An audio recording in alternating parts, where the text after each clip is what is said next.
Hello friends, welcome to our channel. Our today's topic is GDP and welfare.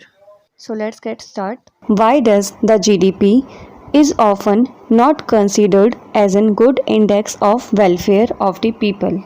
So here are the reasons. First reason is non-monetary exchanges. मतलब कि हमारी economy के अंदर बहुत से ऐसे एक्टिविटीज़ होती हैं जिन्हें हम मनी के टर्म्स में मेज़र नहीं करते.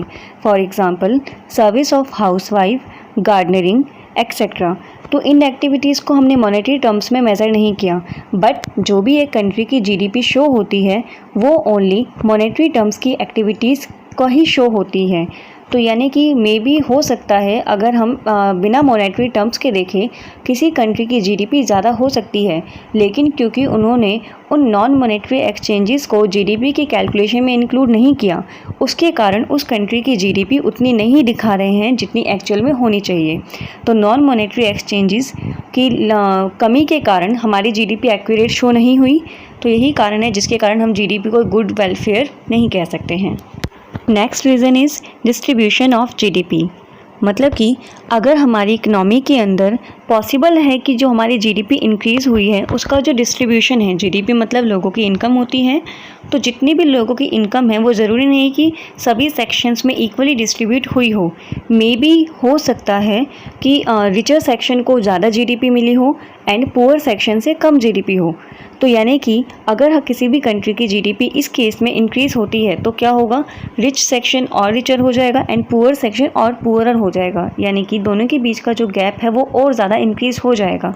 तो अगर हम वेलफेयर के टर्म्स में देखते हैं तो ऐसा जीडीपी की डिस्ट्रीब्यूशन से किसी भी कंट्री का वेलफेयर नहीं होता है. लेकिन जीडीपी एक जो हमारा न्यूमेरिकल अमाउंट में शो होती है उसमें ऐसा कुछ भी शो नहीं होता है कि इसमें से कितना प्रोपोर्शन हमारा रिचर सेक्शन में से है एंड कितना प्रोपोर्शन पुअर सेक्शन में से है, या फिर हमारी कंट्री के अंदर रिच एंड पुअर के बीच में गैप कितना है. तो यानी कि डिस्ट्रीब्यूशन ऑफ जीडीपी के बेसिस पे हम कह सकते हैं कि जीडीपी अक्सर एक सोशल वेलफेयर का गुड टूल नहीं मानी जाती है. Next reason is rate of population growth.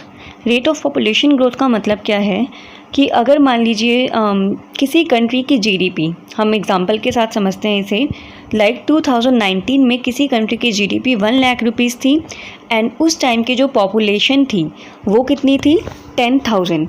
यानी कि पर पर्सन को कितना मिल रहा था, 10 रुपीज़. लेकिन नेक्स्ट ईयर हमारी जीडीपी इंक्रीज़ होती है, 1 लाख से हमारी जीडीपी 3 लाख हो जाती है. तो यानी कि 2 लाख से इंक्रीमेंट हुआ. बट तो कोई भी देखेगा तो लगेगा कि कंट्री डेवलप कर रही है, बट उसी 2 साल में जो हमारी पॉपुलेशन थी वो 10,000 से बढ़ के कितनी हो गई है, 50,000. यानी कि उसमें 40,000 का इंक्रीमेंट हुआ. अब अगर हम 3 लाख जीडीपी को 50,000 पॉपुलेशन से डिवाइड करते हैं तो पर हेड हमारा बहुत कम आएगा पहले की कंपेयर में. यानी कि तो हम कह सकते हैं कि जीडीपी इंक्रीज़ हुई है बट पॉपुलेशन ग्रोथ के कारण हमारे जितने भी पीपल्स हैं उनका एक्चुअल में सोशल वेलफेयर नहीं हुआ है, उनका जो लिविंग स्टैंडर्ड है वो रेज नहीं हुआ है. तो अगर जीडीपी के बढ़ने के साथ पॉपुलेशन ग्रोथ भी इंक्रीज़ होती है तो वो एक किसी भी कंट्री के लिए अच्छा वेलफेयर नहीं होता है. And the last reason is externalities. Externalities का मतलब क्या होता है, अगर कभी भी किसी फर्म इंडिविजुअल की एक्टिविटी करने का रिज़ल्ट किसी अदर पर्सन को सफ़र करना पड़े, मे बी पॉजिटिव और इन अ नेगेटिव वे, तो वो एक्सटर्नलिटीज़ कहलाता है. लाइक कि अगर मान लीजिए जितने भी लोग टैक्स पे करते हैं तो उन्हीं के पैसों से पब्लिक पार्क बनता है, बट इसका मतलब ये नहीं है कि जिन लोगों ने टैक्स पे नहीं किया वो उन पब्लिक पार्क का यूज़ नहीं कर सकते हैं.